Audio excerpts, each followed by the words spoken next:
Beautiful summary, Arthur. Now I shall do you the same courtesy, and I assure you I will be very fair about it, because I believe in presenting the strongest possible version of a wrong argument before explaining why it is wrong.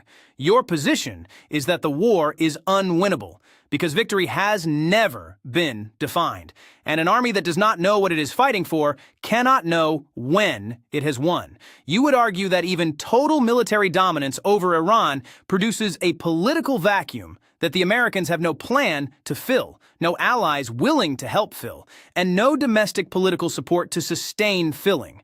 You would point to the fact that every stated war aim has either been abandoned or reduced, that the ceasefire is collapsing, that the diplomatic situation has handed leverage to China at the worst possible moment, and that the American president is now trapped between resuming a war the public does not support and accepting terms the Iranians will not offer.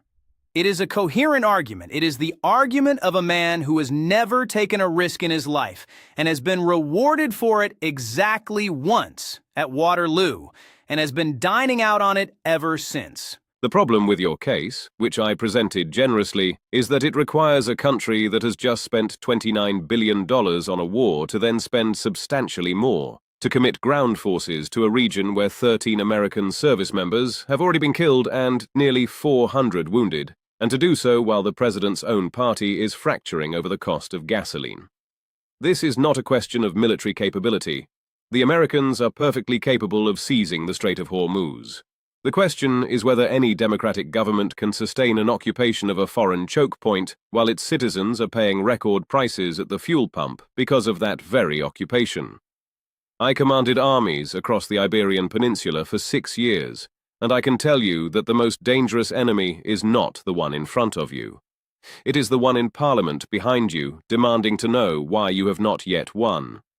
And this is precisely the weakness of democracies in wartime, which I have always said and which you have always pretended is not true. A war is only unwinnable when the nation fighting it decides it would rather lose than pay the price of victory. Iran understands this. That advisor mocking Trump before the Beijing summit understands this perfectly. They do not need to defeat the American military. They need to outlast the American attention span. And right now, Arthur, the attention span is approximately the length of one news cycle about gasoline prices. So your answer to the question of whether this war is winnable is that it is winnable if the Americans become a different country with a different political system and a different tolerance for casualties and cost. That is not a strategy. That is a wish.